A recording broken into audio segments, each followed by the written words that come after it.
जिस देश ने एक तकनीक का आविष्कार किया वो उसी तकनीक के कारण बर्बाद हो गया। नंद फ्लैश मेमोरी। दुनिया में इसे सबसे पहले बनाने वाला देश था जापान। Mobile internet. आईफोन से 8 साल पहले इसे व्यावसायिक रूप से लॉन्च करने वाला देश भी जापान ही था। सामान्य ज्ञान तो यही कहता है कि जिसने किसी चीज को पहले बनाया बाजार पर उसी का कब्जा होना चाहिए, है ना? लेकिन हकीकत ठीक इसके उलट है। मैं आपको आंकड़ों से दिखाता हूं। 50% से 0% तक यह जापानी ड्रैम सेमीकंडक्टर की वैश्विक बाहर हिस्सेदारी में आया बदलाव है। चलिए समय में पीछे चलते हैं। 1980 के दशक में उस समय अमेरिकी लोग कहते थे जापान को कोई नहीं हरा सकता। जापान की सेमीकंडक्टर में वैश्विक बामार हिस्सेदारी 50% से ज्यादा थी। सोनी का वॉकमैन दुनिया भर के लोगों की जेब में था और जापानी शिपयार्ड समुद्र पर राज करते थे। यहां तक कि अमेरिका की इंटेल जैसी कंपनी भी जापान से पिछड़कर मेमोरी के कारोबार से बाहर हो गई थी। लेकिन अब क्या हाल है? जापान की ड्रैम हिस्सेदारी 0% है। सोनी के टीवी टॉप 5 से भी बाहर हो गए हैं। एलएनजी वाहक जहां के 90% बाहर पर दक्षिण कोरिया का कब्जा है। और यह सिर्फ सेमीकंडक्टर तक ही सीमित नहीं है। डिस्प्ले, जहां निर्माण, बैटरी, स्मार्टफोन, यहां तक कि टेस्ला की सेल्फ ड्राइविंग कारों के कैमरे तक, जिन क्षेत्रों में जापान खुद को दुनिया में सर्वश्रेष्ठ मानता था, वे एक एक करके दक्षिण कोरिया के हाथों में चले गए। सिर्फ 30 सालों में दुनिया का नंबर 1 पूरी तरह से ढह गया और उसकी खाली जगह को भरा उसके ठीक बगल वाले देश दक्षिण कोरिया ने। आखिर जापान में ऐसा क्या हुआ और दक्षिण कोरिया उस तकनीकी दिग्गज को कैसे पछाड़ सका? आज के इस वीडियो में हम 3 बातों पर चर्चा करेंगे। पहला, हम देखेंगे कि जापान उन 5 प्रमुख उद्योगों में कैसे ढह गया जिनमें वह दुनिया में सर्वश्रेष्ठ था। सेमीकंडक्टर, डिस्प्ले, जहां निर्माण, बैटरी और मोबाइल। दूसरा, हम उन 4 छिपे हुए कारणों का पता लगाएंगे कि जापान क्यों गिरा और दक्षिण कोरिया क्यों उठा। यह सिर्फ इसलिए नहीं है कि दक्षिण कोरिया ने अच्छा काम किया। कुछ ऐसे संरचनात्मक कारण थे जिनकी वजह से जापान का पतन होना तय था। तीसरा, मैं यह समझाऊंगा कि यह इतिहास हमें क्या सबक सिखाता है।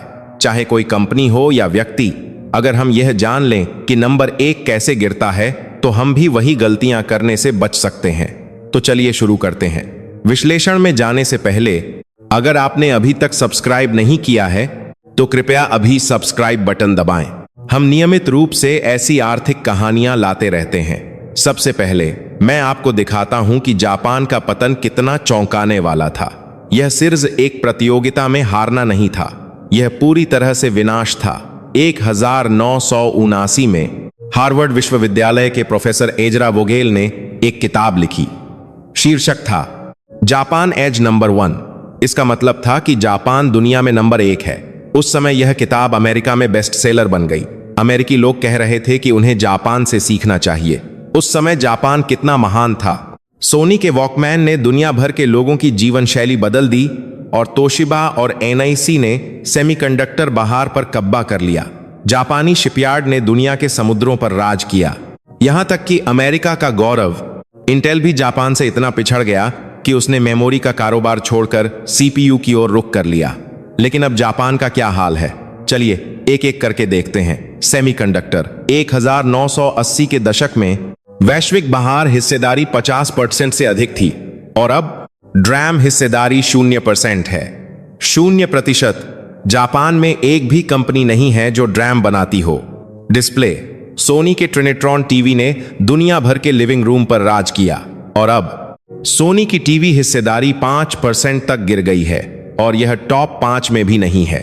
सैमसंग इलेक्ट्रॉनिक्स लगातार 19 सालों से दुनिया में नंबर 1 है। जहां निर्माण 1970 से 1980 के दशक तक जापानी जहां निर्माण उद्योग की वैश्विक हिस्सेदारी 50% से अधिक थी और अब एलएनजी वाहक जहाजों के बाहर का 80 से 90% हिस्सा दक्षिण कोरिया के पास है। जैसे मध्य पूर्व के बड़े प्रोजेक्ट्स के सारे ऑर्डर दक्षिण कोरिया को मिल रहे हैं। बैटरी का क्या? टेस्ला का पहला पार्टनर पैनासोनिक था। वे इलेक्ट्रिक कार बैटरी के जनक थे। लेकिन अब एलजी एनर्जी सॉल्यूशन चीन को छोड़कर वैश्विक बाहर में नंबर 1 के लिए प्रतिस्पर्धा कर रहा है। और पैनासोनिक तीसरे या चौथे स्थान पर खिसक गया है। स्मार्टफोन। जापान ने आईफोन से 8 साल पहले 1999 में मोबाइल इंटरनेट को व्यावसायिक रूप से लॉन्च किया था। लेकिन अब क्या कोई जापानी स्मार्टफोन निर्माता है जिसकी वैश्विक बहार में कोई पहचान हो? सिर्फ सोनी ही किसी तरह अपनी मौजूदगी बनाए हुए है, जबकि फुजित्सु, पैनासोनिक और शार्प सभी बंद हो गए हैं। मैं आपको सबसे ताज़ा उदाहरण देता हूं, टेस्ला की कहानी। सेल्फ ड्राइविंग कारों का सबसे महत्वपूर्ण हिस्सा क्या है? कैमरा। यह गाजी की आंखों का काम करता है। जापानी कंपनी सोनी इमेज सेंसर बाहर में 50% से ज्यादा हिस्सेदारी के साथ एक छत्र राजा है। स्वाभाविक रूप से टेस्ला भी सोनी के सेंसर का इस्तेमाल करती थी, लेकिन टेस्ला ने अपनी अगली पीढ़ी के सेल्फ ड्राइविंग हार्डवेयर को विकसित करते हुए अपना पार्टनर बदल दिया। उसने सोनी के बजाय सैमसंग इलेक्ट्रॉनिक्स के सेंसर का इस्तेमाल करना शुरू कर दिया। कैमरा मॉड्यूल के साथ भी यही हुआ। 2021 तक 70% हिस्सेदारी एलजी इनोटेक की और 30% सैमसंग इलेक्ट्रोमैकेनिक्स की थी, लेकिन 2022 से यह पूरी तरह से पलट गया। सैमसंग इलेक्ट्रोमैकेनिक्स ने टेस्ला के साइबर ट्रक, सेमी ट्रक और मौजूदा सभी मॉडलों में लगने वाले कैमरों के ऑर्डर ले लिए। अनुबंध का आकार कितना है? 4 से 5 ट्रिलियन वॉन। सैमसंग इलेक्ट्रोमैकेनिक्स की हिस्सेदारी 30% से बढ़कर 80% हो गई। ऐसा क्यों हुआ? सैमसंग द्वारा बनाया गया संस्करण 4.0 कैमरा मॉड्यूल 5 मेगापिक्सल का अल्ट्रा हाई डेफिनिशन है। यह पिछले संस्करण की तुलना में 5 गुना ज्यादा स्पष्ट है। जैसे जैसे सेल्फ ड्राइविंग तकनीक उन्नत होती है, उच्च रिजोल्यूशन की आवश्यकता होती है और सैमसंग ने उस तकनीकी मांग को पूरा किया। इसका क्या मतलब है? इसका मतलब है कि भविष्य के उद्योग के केंद्र सेल्फ ड्राइविंग कार क्षेत्र में भी जापान दक्षिण कोरिया से पिछड़ रहा है। यह अतीत का गौरव नहीं, बल्कि वर्तमान में जारी पतन है। यहां संक्षेप में बता दूं, जापान जिन 5 प्रमुख उद्योगों में दुनिया में सर्वश्रेष्ठ था, सेमीकंडक्टर, डिस्प्ले, जहां निर्माण, बैटरी और मोबाइल, इन सभी 5 क्षेत्रों में जापान या तो दक्षिण कोरिया से पीछे हो गया है या पूरी तरह से बाहर हो गया है। यह सिर्फ एक प्रतिस्पर्धी हार नहीं है, यह 30 वर्षों में हुआ एक व्यवस्थित पतन है। आखिर ऐसा क्यों हुआ? अब असली और महत्वपूर्ण कहानी शुरू होती है। चलिए जापान के पतन के 4 कारणों का पता लगाते हैं। पहला कारण, गुणवत्ता का जाल। मैं इसे सरल तरीके से समझाता हूं। आप तिजोरी के बारे में जानते हैं, है ना? जापानी सेमीकंडक्टर बैंक की तिजोरी की तरह थे, महबूत, सुरक्षित और 25 साल तक खराब न होने वाली सर्वोच्च गुणवत्ता वाली तिजोरी। 1980 के दशक में जापानी सेमीकंडक्टर वास्तव में 25 साल की वारंटी देते थे, क्योंकि वे बड़े मेनफ्रेम कंप्यूटरों के लिए डिजाइन किए गए थे। वैसे कहा, जो बैंकों या बड़ी कंपनियों के डेटा सेंटर में इस्तेमाल होते थे। लेकिन 1990 के दशक में दुनिया बदल गई। पीसी का युग आ गया, यानी पर्सनल कंप्यूटर।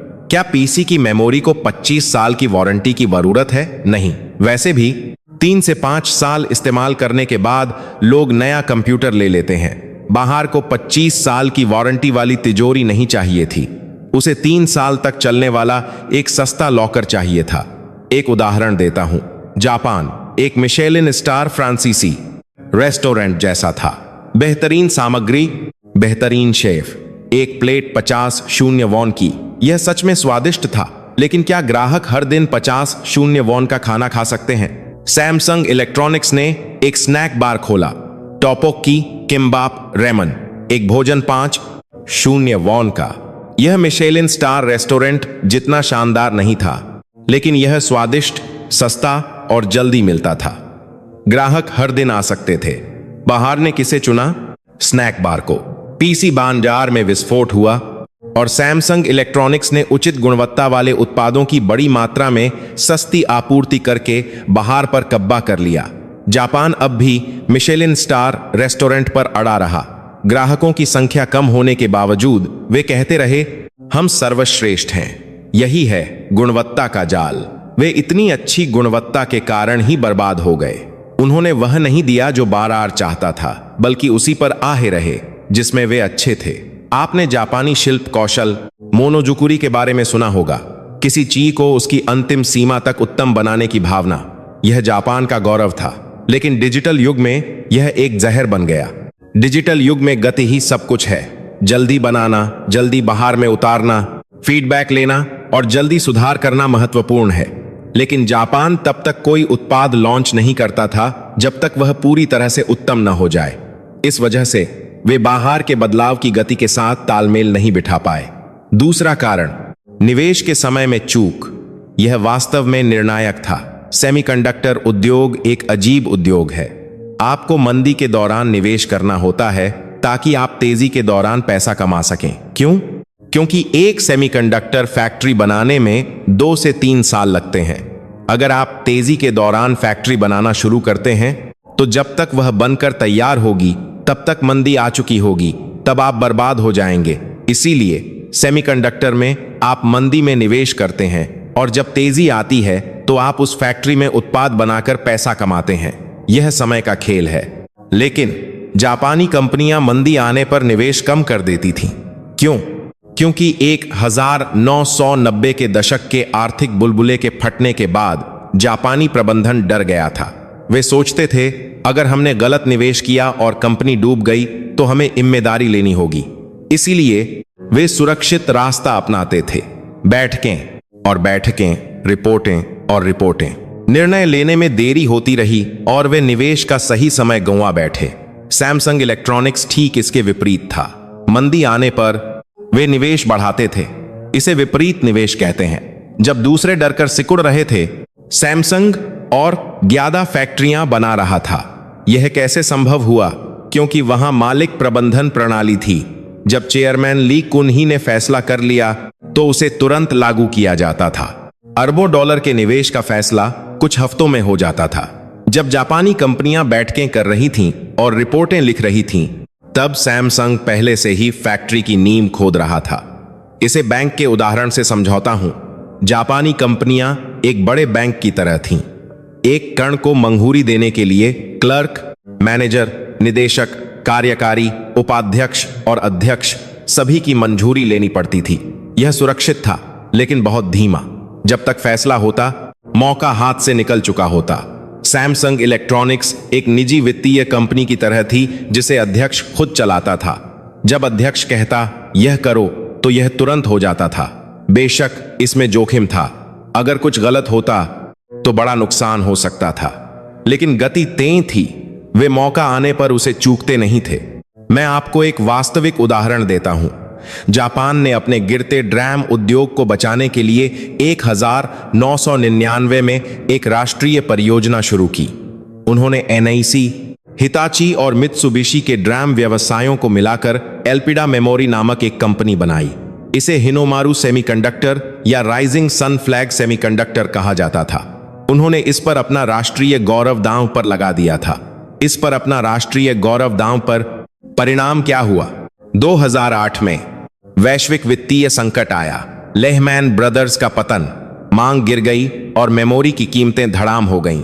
कोरियाई कंपनियों ने एक मूल्य युद्ध शुरू कर दिया। उन्होंने कीमतें और कम करके टिके रहने की होड़ शुरू कर दी। एल्पिडा टिक नहीं सकी। फरवरी 2012 में उसने दिवालियापन संरक्षण के लिए याचिका दायर की। यह वह क्षण था जब जापानी ड्रैम निर्माण का इतिहास आधिकारिक तौर पर समाप्त हो गया। बाद में एल्पिडा को अमेरिकी कंपनी माइक्रोन को बेच दिया गया। जापान का सेमीकंडक्टर गौरव एक विदेशी कंपनी को बेच दिया गया। नैंड फ्लैश की कहानी और भी विडंबनापूर्ण है। नैंड फ्लैश मेमोरी का आविष्कार किसने किया? 1987 में तोशिबा के डॉ फुजियो मासुओका ने। जापान इसका जनक था, लेकिन क्या आप जानते हैं कि तोशिबा के प्रबंधन ने इस तकनीक के साथ कैसा व्यवहार किया? उन्होंने कहा यह बहुत उपयोगी नहीं लगता। उन्होंने इसकी क्षमता को कम करके आंका। सैमसंग इलेक्ट्रॉनिक्स अलग था। उसने अनुमान लगाया कि नैंड फ्लैश का उपयोग M3 प्लेयर, डिजिटल कैमरा और स्मार्टफोन के स्टोरेज डिवाइस के रूप में किया जाएगा। उसने साहसपूर्वक निवेश किया और परिणाम, सैमसंग इलेक्ट्रॉनिक्स ने तकनीक के जनक तोशिबा को पछाड़कर दुनिया में नंबर 1 बन गया। तोशिबा का क्या हुआ? वह अमेरिकी वेस्टिंगहाउस परमाणु ऊर्जा कारोबार के अधिग्रहण में विफल रही और उसे भारी नुकसान हुआ। इसकी भरपाई के लिए उसे अपने सबसे कीमती व्यवसाय सेमीकंडक्टर डिवीजन को बेचना पड़ा। अब यह कियोक्सिया नाम से अलग हो गया है और अपने अस्तित्व के लिए वेस्टर्न डिजिटल के साथ विलय पर बातचीत कर रहा है। जिस कंपनी ने तकनीक का आविष्कार किया वह उसी तकनीक के बाहर से बाहर हो गई और उसे अपना व्यवसाय बेचना पड़ा। यह जापानी सेमीकंडक्टर की हकीकत है। यहां संक्षेप में बता दूं, जापान के पतन का पहला कारण गुणवत्ता का जाल था। उन्होंने इतनी अच्छी चीज बनाई कि वे यह भूल गए कि बाहर क्या चाहता है। दूसरा कारण निवेश के समय में चूक थी। वे मंदी में सिकुड़ गए और मौके गंवा दिए। अब तीसरे और चौथे कारण पर नजर डालते हैं। यह और भी दिलचस्प है। तीसरा कारण गैलापागोस सिंड्रोम। आप गैलापागोस के बारे में जानते हैं, है ना? प्रशांत महासागर में एक द्वीप। यह डार्विन के विकासवाद के अध्ययन के लिए प्रसिद्ध है। इस द्वीप पर ऐसे अनोखे जानवर रहते हैं जो कहीं और नहीं पाए जाते। क्यों? क्योंकि द्वीप अलग थलग है, इसीलिए वे स्वतंत्र रूप से विकसित हुए। कछुए अजीब दिखते हैं और इगुआना भी अलग दिखते हैं। जापानी आईटी उद्योग बिल्कुल ऐसा ही था। तकनीकी रूप से यह उन्नत था, लेकिन यह सिर्फ जापानी बाहर के लिए बना था, इसलिए यह वैश्विक बाहर से पूरी तरह कट गया। इसका एक प्रमुख उदाहरण आई मोड है। 1999 में एनटीटी डोकोमो ने दुनिया की पहली मोबाइल इंटरनेट सेवा शुरू की। इसका नाम आई मोड था। आईफोन 2007 में आया। आई मोड उससे 8 साल पहले आ गया था। 1999 में जापान में फीचर फोन से ईमेल भेजना, समाचार पढ़ना और खरीदारी करना संभव था। उन्होंने सोनी द्वारा विकसित फेलिका चिप से मोबाइल भुगतान भी किया। 2004 में आप अपना फोन टैप करते और भुगतान हो जाता। यह ठीक वैसा ही है जैसा हम आज सैमसंग पे और एप्पल पे का उपयोग करते हैं। लेकिन 20 साल पहले तो यह विफल क्यों हुआ? क्योंकि यह सिर्फ जापान में काम करता था। आई मोड सिर्फ जापानी संचार मानकों पर काम करता था। यह वैश्विक मानक जीएसएम के साथ संगत नहीं था। फेलिका के साथ भी यही था। यह दुनिया भर में इस्तेमाल होने वाले एनएफसी मानक से अलग था। जापानी कंपनियों ने क्या सोचा? जापानी बाजार इतना बड़ा और लाभदायक है, हमें विदेश जाने की क्या जरूरत है। जापानी घरेलू बाजार बहुत बड़ा था। यह 120 मिलियन लोगों का एक अमीर देश है, इसीलिए वे विदेश जाने में अनिच्छुक थे। लेकिन 2007 में आईफोन आया वैश्विक मानकों के साथ। जापानी कंपनियों ने पहले तो आईफोन का मजाक उड़ाया। यह क्या है? इसमें इंफ्रारेड संचार नहीं है, टीवी नहीं है, वन सेग नहीं है। ये सभी सुविधाएं जापानी फीचर फोन में थीं, लेकिन आईफोन में नहीं। लेकिन परिणाम क्या हुआ? आईफोन ने दुनिया पर कब्जा कर लिया। क्यों? क्योंकि आईफोन हार्डवेयर की नहीं बल्कि सॉफ्टवेयर की क्रांति थी। इसने ऐप स्टोर नामक एक पारिस्थितिकी तंत्र बनाया। दुनिया भर के डेवलपर्स ने ऐप बनाए और अपलोड किए, और दुनिया भर के लोगों ने उन्हें डाउनलोड किया और इस्तेमाल किया। यह एक खुला पारिस्थितिकी तंत्र था। जापान का बंद सिस्टम इसका मुकाबला नहीं कर सका। सैमसंग इलेक्ट्रॉनिक्स ने क्या किया? उसने जल्दी से गूगल के एंड्रॉयड खेमे में शामिल हो गया। उसने गैलेक्सी सीरी बनाई और वैश्विक बाहर को निशाना बनाया। जापानी मोबाइल फोन निर्माता एनईसी, फुजित्सु, पैनासोनिक, शार्प वे प्रतिक्रिया देने में चूक गए। वे यह सोचकर रहे, हम जापानी घरेलू बाहर में गुआरा कर सकते हैं, इसीलिए हम अपने तरीके से काम करेंगे। परिणाम? वे वैश्विक स्मार्टफोन बाहर से पूरी तरह बाहर हो गए। अब सिर्फ सोनी ही किसी तरह अपनी मौजूदगी बनाए हुए है। एक और दिलचस्प मामला है। आप जापान के राष्ट्रीय मैसेंजर लाइन के बारे में जानते हैं। यह जापान में काकाओटॉक जैसा है, लेकिन क्या आप जानते हैं कि इसे किसने बनाया? कोरियाई कंपनी नेवर ने। इसे नेवर की जापानी सहायक कंपनी ने विकसित किया था। जिस मैसेंजर का जापानी लोग हर दिन इस्तेमाल करते हैं वह वास्तव में एक कोरियाई कंपनी का है। मिक्सी नामक एक जापानी सोशल नेटवर्किंग साइट थी। यह फेसबुक से पहले लोकप्रिय थी, लेकिन मोबाइल में संक्रमण में देरी के कारण यह फेसबुक और ट्विटर से अपनी जगह खो बैठी। उस खाली जगह को एक कोरियाई कंपनी ने भर दिया। विडंबना है ना? चौथा कारण ऊर्ध्वाधर एकीकरण की अकुशलता। जापानी इलेक्ट्रॉनिक्स कंपनियां सब कुछ खुद करना चाहती थीं। वे अपनी चिप्स खुद बनाती थीं, अपने डिस्प्ले खुद बनाती थीं, अपने कैमरे खुद बनाती थीं और अंतिम उत्पाद भी खुद बनाती थीं। ऊपर से नीचे तक वे सब कुछ खुद करते थे। इसे ऊर्ध्वाधर एकीकरण कहा जाता है। इसके फायदे हैं: गुणवत्ता नियंत्रण आसान है और प्रौद्योगिकी के रिसाव को रोका जा सकता है। लेकिन नुकसान ज्यादा बड़े हैं। सब कुछ खुद करने की कोशिश में लागत बहुत ज्यादा आती है और एक क्षेत्र पर ध्यान केंद्रित करना मुश्किल हो जाता है। इसके विपरीत सैमसंग लचीला था। उसने जरूरत पड़ने पर बाहर से प्रौद्योगिकी अपनाने में संकोच नहीं किया। उसने उस पर ध्यान केंद्रित किया जिसमें वह अच्छा था और बाकी को आउटसोर्स कर दिया या भागीदारों के साथ मिलकर किया। और मजेदार बात यह है कि सैमसंग ने अपने प्रतिस्पर्धियों को भी पुर्जे बेचे। एप्पल आईफोन में सैमसंग का डिस्प्ले और सैमसंग की मेमोरी होती है। वे एक प्रतिस्पर्धी को मुख्य घटक बेच रहे हैं। जापानी कंपनियां इसकी कल्पना भी नहीं कर सकती थीं। हम अपनी तकनीक एक प्रतिस्पर्धी को दें, तुम पागल हो क्या? उनकी ऐसी प्रतिक्रिया होती।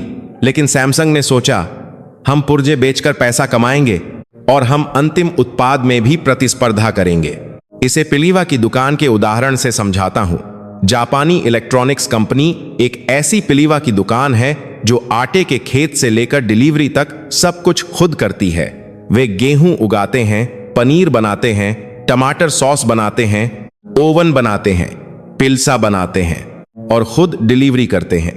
गुणवत्ता बेहतरीन है, लेकिन एक पिज़्ज़ा बनाने में बहुत समय और पैसा लगता है। सैमसंग एक विशेषज्ञ आपूर्तिकर्ता से आटा खरीदता है, एक विशेषज्ञ आपूर्तिकर्ता से पनीर खरीदता है और सिर्फ पिचका बनाने पर ध्यान केंद्रित करता है। वे अपने प्रतिस्पर्धी पिचका की दुकान को भी आटा बेचते हैं। वैसे भी हमारा आटा सबसे अच्छा है, तो चलो इसे बेचकर पैसा कमाएं। यह उनकी मानसिकता है। नतीजतन वे तेजी से संचार का कार्यकार काली सस्ते में और इस ज्यादा पिज़्ज़ा बना सकते हैं। चलिए संक्षेप में देखते हैं जापान के पतन के 4 कारण। पहला, गुणवत्ता का जाल। उन्होंने इतनी अच्छी चीज बनाने पर ध्यान दिया कि वे यह भूल गए कि बाहर क्या चाहता है। दूसरा, निवेश के समय में चूक। वे मंदी में सिकुड़ गए और मौके गंवा दिए। तीसरा, गैलापागोस सिंड्रोम। वे जापानी बाहर के लिए इतने अनुकूलित हो गए कि वे वैश्विक बाहर से कट गए। चौथा, ऊर्ध्वाधर एकीकरण की अकुशलता। सब कुछ खुद करने की कोशिश में वे गति और लागत में पिछड़ गए। इन चारों कारकों ने मिलकर जापानी प्रौद्योगिकी साम्राज्य को ध्वस्त कर दिया। अब कुछ और ठोस उदाहरण देखते हैं। डिस्प्ले की कहानी आपने सुना होगा। टीवी मतलब सोनी। सोनी का ट्रिनिट्रॉन CRT टीवी वास्तव में शानदार था। इसने दुनिया भर के लिविंग रूम पर राज किया। अविश्वसनीय तस्वीर की गुणवत्ता, अविश्वसनीय ब्रांड। 1990 के दशक तक सोनी टीवी का पर्याय था, लेकिन दुनिया बदल गई। CRT से फ्लैट पैनल डिस्प्ले का युग आ गया, LCD का युग। जापानी कंपनियों ने कैसे प्रतिक्रिया दी? वे 2 समूहों में बंट गए। सोनी ने LCD में निवेश करने में संकोच किया। उनके CRT टीवी इतने अच्छे बिक रहे थे कि उन्होंने सोचा, क्या हमें वास्तव में बदलने की जरूरत है? अंततः वे अपने पैनल बनाने का मौका चूक गए। 2004 में उन्हें पैनल की आपूर्ति के लिए सैमसंग इलेक्ट्रॉनिक्स के साथ एक संयुक्त उद्यम SLCD बनाना पड़ा। दुनिया का नंबर 1 टीवी निर्माता अपने प्रतिस्पर्धी से मुख्य घटक की भीख मांग रहा था। बाद में 2011 में सोनी ने संयुक्त उद्यम में अपनी पूरी हिस्सेदारी सैमसंग को बेच दी और पैनल उत्पादन से पूरी तरह से हाथ खींच लिया। पैनासोनिक ने एक अलग रास्ता चुना। उसने LCD के बजाय प्लाज्मा डिस्प्ले पैनल PDP पर सब कुछ दांव पर लगा दिया। PDP क्या है? यह एक फ्लैट पैनल डिस्प्ले है जिसमें CRT की तरह प्राकृतिक तस्वीर की गुणवत्ता और तेज प्रतिक्रिया समय होता है। पैनासोनिक को यकीन था कि यह LCD से बेहतर है। उसने खरबों वॉन का निवेश किया और अमागासाकी में एक विशाल कारखाना बनाया। लेकिन PDP में घातक कमियां थीं। यह बहुत गर्म होता था, ज्यादा बिजली की खपत करता था और इसे छोटा बनाना मुश्किल था। दूसरी ओर LCD ने तकनीकी प्रगति के माध्यम से इन कमियों को दूर कर लिया। सैमसंग और LG ने बड़े आकार के पैनल बनाने में भी सफलता हासिल की और PDP पर हावी होने लगे। परिणाम 2013 में पैनासोनिक ने PDP कारोबार से बाहर निकलने की घोषणा की। खरबों वॉन हवा में उड़ गए। शार्प की कहानी और भी दुखद है। शार्प जापान में सबसे अच्छी LCD बनाने वाली कंपनी थी। इसे दुनिया का कछुआ कहा जाता था। उन्होंने मी प्रांत के कामेयामा में एक अत्याधुनिक कारखाना बनाया। कामेयामा मॉडल के तहत उन्होंने घरेलू उत्पादन पर जोर दिया और प्रौद्योगिकी के रिसाव को रोकने की रणनीति अपनाई। 2009 में उन्होंने दुनिया का पहला 10वीं पीढ़ी का एलसीडी कारखाना शुरू किया। यह अद्भुत था, लेकिन उसी साल वैश्विक वित्तीय संकट आया, मांग गिर गई। सैमसंग और एलजी ने कीमतें कम करके हमला किया। शार्प टिक नहीं सका, घाटा बढ़ता गया और अंततः इसे ताइवान की कंपनी फॉक्सकॉन ने अधिग्रहित कर लिया। एक जापानी कंपनी को एक ताइवानी कंपनी ने खरीद लिया और मई 2024 में शार्प ने घोषणा की कि वह बड़े एलसीडी पैनल का उत्पादन पूरी तरह से बंद कर देगी। जापानी डिस्प्ले निर्माण का अंतिम गौरव भी ढह गया। ओलेड का क्या? यह वर्तमान में डिस्प्ले बाहर का सबसे उन्नत क्षेत्र है। छोटे और मध्यम आकार के ओलेड जैसे स्मार्टफोन स्क्रीन सैमसंग डिस्प्ले बाहर पर हावी है। आईफोन की स्क्रीन भी सैमसंग ही बनाता है। बड़े आकार के ओलेड टीवी के लिए एलजी डिस्प्ले ने दुनिया में सबसे पहले बड़े पैमाने पर उत्पादन तकनीक हासिल की और लंबे समय तक एकमात्र आपूर्ति करता रहा। और जापान, सोनी और पैनासोनिक के ओलेड व्यवसायों को मिलाकर JOLID नामक एक कंपनी बनाई गई। उन्होंने इंकजेट प्रिंटिंग विधि का उपयोग करके कम लागत वाली प्रक्रिया को चुनौती देने का वादा किया। परिणाम, उपज दर हासिल करने में विफलता, धन की कमी। 2023 में दिवालियापन के लिए याचिका दायर की। जापानी ओलेड की आखिरी उम्मीद भी खत्म हो गई। 2024 तक सैमसंग इलेक्ट्रॉनिक्स लगातार 19 वर्षों से वैश्विक टीवी बाजार में नंबर 1 है और सोनी यह टॉप 5 से भी बाहर हो गया है। इसकी बाजार हिस्सेदारी 5% है और यह TCL और हाइसेंस जैसी चीनी कंपनियों से भी पीछे है। टीवी मतलब सोनी का युग पूरी तरह से खत्म हो गया है। चलिए जहां निर्माण की कहानी पर चलते हैं। यह भी दिलचस्प है। 1970 से 1980 के दशक तक जापानी जहां निर्माण उद्योग की वैश्विक हिस्सेदारी 50% से अधिक थी, वे समुद्र के शासक थे। लेकिन अब LNG वाहक जहाजों के बाजार का 80 से 90% हिस्सा दक्षिण कोरिया के पास है। ऐसा क्यों हुआ? क्योंकि वे प्रौद्योगिकी मानक युद्ध में हार गए। LNG वाहक जहाज क्या है? यह एक ऐसा जहाज है जो प्राकृतिक गैस को 163 डिग्री सेल्सियस पर द्रवीभूत करके ले जाता है। मुख्य तकनीक कार्गो टैंक है। 163 डिग्री सेल्सियस के तरल को सुरक्षित रूप से रखने वाली टैंक तकनीक। यहां 2 विधियों ने प्रतिस्पर्धा की। जापान ने मॉस विधि का इस्तेमाल किया। यह जहाज के ऊपर एक गोल एल्यूमीनियम टैंक रखने जैसा है। आपने LNG वाहक जहां देखे होंगे जिनके ऊपर बड़ी गेंदें निकली होती हैं, है ना? वह मॉस विधि है। यह संरचनात्मक रूप से सुरक्षित है और लहरों का सामना कर सकती है। दक्षिण कोरिया ने मेम्ब्रेन विधि को चुना। यह जहाज के आंतरिक आकार के अनुसार एक विशेष इंसुलेशन सामग्री लगाने जैसा है।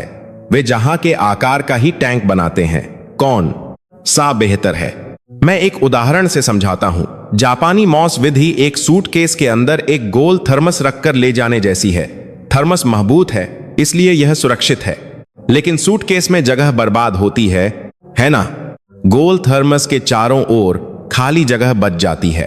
कोरियाई मेम्ब्रेन विधि सूटकेस के आकार में बिल्कुल फिट होने वाला एक चौकोर पानी का कंटेनर रखने जैसी है। जगह की कोई बर्बादी नहीं होती। एक ही आकार के सूटकेस में आप 30 से 40% ज्यादा पानी रख सकते हैं। जहां के मालिक क्या चाहेंगे? बेशक जो ज्यादा सामान ले जा सके। एक ही आकार के जहां में कोरियाई जहां 30 से 40% ज्यादा प्राकृतिक गैस ले जाता है। इसके अलावा चूंकि जहां का आकार सपाट है, इसलिए हवा का प्रतिरोध भी कम होता है। इसका मतलब है कि ईंधन की खपत कम होती है, निर्माण लागत भी कम है। परिणाम, 2000 के दशक में दुनिया भर के जहाज मालिकों ने कोरियाई जहाजों को चुना। जापानी शिपयार्ड ने मॉस विधि में सुधार करने की कोशिश की, लेकिन कोई फायदा नहीं हुआ। बाहर का रुख पहले ही बदल चुका था। अब 72 जैसे बड़े LNG प्रोजेक्ट्स के सारे ऑर्डर कोरियाई जहाज निर्माण की 3 बड़ी कंपनियों HD Hyundai heavy industries, Samsung heavy industries और हानवा ओशन पर्तिंग को मिल रहे हैं। जापानी जहाज निर्माण उद्योग अपनी घरेलू शिपिंग कंपनियों के ऑर्डर या छोटे और मध्यम आकार के बल्क कैरियर पर निर्भर रहकर गुजारा कर रहा है। चलिए बैटरी की भी बात करते हैं। इलेक्ट्रिक कार मोसेस ट्री पर गलत तक 3 को मिल रहे। युग का दिल बैटरी है ना? इस क्षेत्र में भी एक उलटफेर हुआ है। क्या आप जानते हैं कि टेस्ला का पहला बैटरी पार्टनर कौन था? पैनासोनिक। एक जापानी कंपनी। उन्होंने टेस्ला की नेवादा गीगा फैक्ट्री को विशेष रूप से बेलनाकार बैटरी की आपूर्ति की।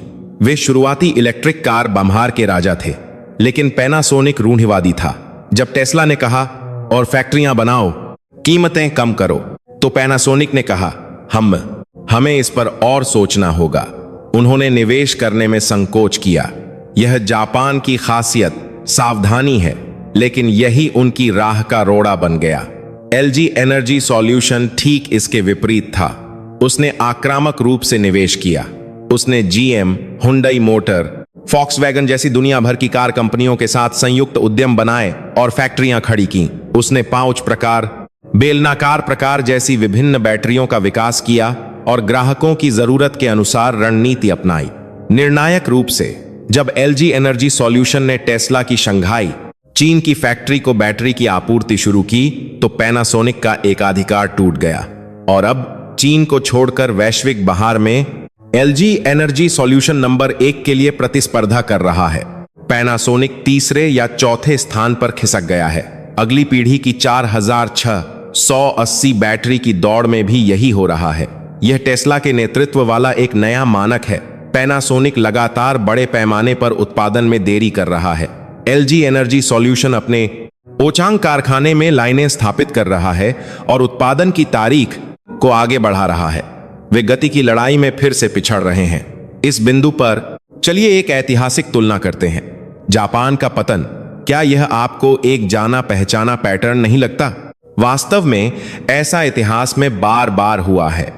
1970 के दशक में अमेरिकी ऑटो उद्योग को देखें। जीएम, फोर्ड, क्रिसलर, उन्हें बिग थ्री कहा जाता था। वे दुनिया में सबसे मजबूत थे, लेकिन फिर जापानी कारें आईं, टोयोटा, होंडा, निसान। वे ईंधन कुशल थीं, खराब नहीं होती थीं और सस्ती थीं।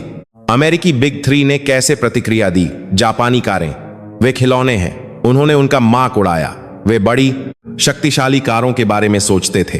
परिणाम, 2009 में जीएम ने दिवालियापन संरक्षण के लिए याचिका दायर की। अमेरिकी सरकार ने उसे बचाने के लिए बेल आउट पैकेज दिया। लेकिन मजेदार बात यह है कि जो जापान ने अमेरिका के साथ किया, वही दक्षिण कोरिया ने जापान के साथ किया। अमेरिका बहुत बड़ी और अकुशल कारों पर अड्डा रहा और जापान से हार गया। जापान बहुत अच्छी और महंगी चीजों पर अड्डा रहा और दक्षिण कोरिया से हार गया। पैटर्न वही है। पिछली सफलता के नशे में चूर होकर बाहर के बदलावों को न पढ़ना और नए खिलाड़ी की चुनौती को कम आंकना और फिर उलटफेर का शिकार हो जाना, इसे इनोवेटर की दुविधा कहा जाता है। वही चीज जो आपको अतीत में सफल बनाती है, भविष्य में आपकी विफलता का कारण बन जाती है। हाल ही में जापानी सरकार ने जवाबी हमला करने की कोशिश की है।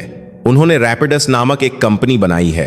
टोयोटा, सोनी, एनटीटी जैसी 8 बड़ी जापानी कंपनियों ने मिलकर इसे बनाया है। उनका लक्ष्य क्या है? 2027 तक 2 नैनोमीटर अत्याधुनिक सेमीकंडक्टर का बड़े पैमाने पर उत्पादन करना। यह खोई हुई सेमीकंडक्टर की बादशाहत को वापस पाने की एक राष्ट्रीय परियोजना है। क्या यह संभव है? उद्योग के विशेषज्ञ संशय में हैं। क्यों? क्योंकि वे 20 से अधिक वर्षों से उन्नत प्रक्रियाओं से दूर हैं। सैमसंग इलेक्ट्रॉनिक्स और टीएसएमसी पहले से ही 2नम और 3नम का उत्पादन कर रहे हैं। कुछ ही वर्षों में इस अंतर को पाटना लगभग असंभव है। प्रौद्योगिकी संचित होती है। आपको 3नम करने के लिए 5M करना होता है और 2नम करने के लिए 3M करना होता है। आप 20 साल के अनुभव को छोड़ नहीं सकते। तो चलिए अब संक्षेप में देखते हैं। जापान जिन 5 प्रमुख उद्योगों में दुनिया में सर्वश्रेष्ठ था, सेमीकंडक्टर, डिस्प्ले, जहां निर्माण, बैटरी और मोबाइल, इन 5 क्षेत्रों में जापान या तो दक्षिण कोरिया से पीछे हो गया है या पूरी तरह से बाहर हो गया है। पतन के 4 कारण। पहला, गुणवत्ता का जाल। उन्होंने वह बनाने पर होड़ दिया जिसमें वे अच्छे थे, न कि वह जो बाहर चाहता था। दूसरा, निवेश के समय में चूक। वे मंदी में सिकुड़ गए और मौके गंवा दिए। तीसरा, गैलापागोस सिंड्रोम। वे घरेलू बाजार में इतने सहज हो गए कि वे वैश्विक मानकों से कट गए। चौथा, ऊर्ध्वाधर एकीकरण की अकुशलता। सब कुछ खुद करने की कोशिश में वे गति और लागत में पिछड़ गए। यह कहानी हमें क्या सबक सिखाती है? नंबर 1 होना हमेशा के लिए नहीं होता, बल्कि नंबर 1 होना और भी खतरनाक हो सकता है। यदि आप पिछली सफलता के नशे में चूर हो जाते हैं और बदलाव नहीं देख पाते, तो किसी दिन एक नया खिलाड़ी आपको पछाड़ देगा। जापान ने तकनीक का आविष्कार किया और फिर भी हार गया। दक्षिण कोरिया ने तकनीक सीखी और जीत गया। क्या अलग था? बाहर के बदलावों को पढ़ने की नजर और उन बदलावों पर साहसपूर्वक दांव लगाने की क्षमता, यह व्यक्तियों पर भी समान रूप से लागू होता है। यदि आप सिर्फ उसी पर भय रहते हैं जिसमें आप अभी अच्छे हैं, तो जब दुनिया बदलेगी तो आप पीछे रह सकते हैं। आपको लगातार यह देखना होगा कि बाहर क्या चाहता है, और जब आप कोई बदलाव देखें तो आपको साहसपूर्वक आगे बढ़ना होगा। आपको विपरीत सोच की जरूरत है। जब दूसरे डर रहे हों तब निवेश करने की। जापान के खोए हुए 30 साल, यह सिर्फ जापान की कहानी नहीं है। यह किसी भी नंबर 1 के साथ हो सकता है जो बदलाव के अनुकूल नहीं हो पाता। अंत में एक और बात, जापान पूरी तरह से खत्म नहीं हुआ है। वे अभी भी सामग्री, घटकों और उपकरणों के क्षेत्र में महबूत हैं, जैसे कि सेमीकंडक्टर बनाने के लिए आवश्यक विशेष रसायन, सटीक उपकरण। याद है 2019 में जब जापान ने दक्षिण कोरिया को सेमीकंडक्टर सामग्री के निर्यात पर प्रतिबंध लगाया था, तो हम कितने चिंतित थे। लेकिन वैश्विक रुझानों का नेतृत्व करने वाली अंतिम उत्पाद निर्माण में सर्वोच्च तकनीकी नेतृत्व अब दक्षिण कोरिया के पास आ गया है। यह एक निर्विवाद तथ्य है। सोचिए कि टेस्ला ने अपने सेल्फ ड्राइविंग कैमरे किसे सौंपे? सोनी को नहीं, सैमसंग को। यह सिर्फ एक आपूर्तिकर्ता का बदलना नहीं है, यह एक ऐतिहासिक घटना है जो दर्शाती है कि भविष्य के उद्योग की मुख्य आपूर्ति श्रृंखला का नेतृत्व जापान से दक्षिण कोरिया में स्थानांतरित हो गया है। इस कहानी को सुनकर आपके मन में क्या विचार आए? आपने जापान के पतन से क्या सबक सीखा? और आप क्या सोचते हैं कि कोरियाई कंपनियों को जापान की गलतियों को दोहराने से बचने के लिए क्या सावधानी बरतनी चाहिए? कृपया टिप्पणियों में साझा करें। आज का वीडियो यहीं तक। इस लंबे वीडियो को देखने के लिए धन्यवाद। यदि आपको धन्य वाला है ये साल करने के लिए सब्सक्राइब और लाइक करेंगे तो यह बहुत बड़ी मदद होगी।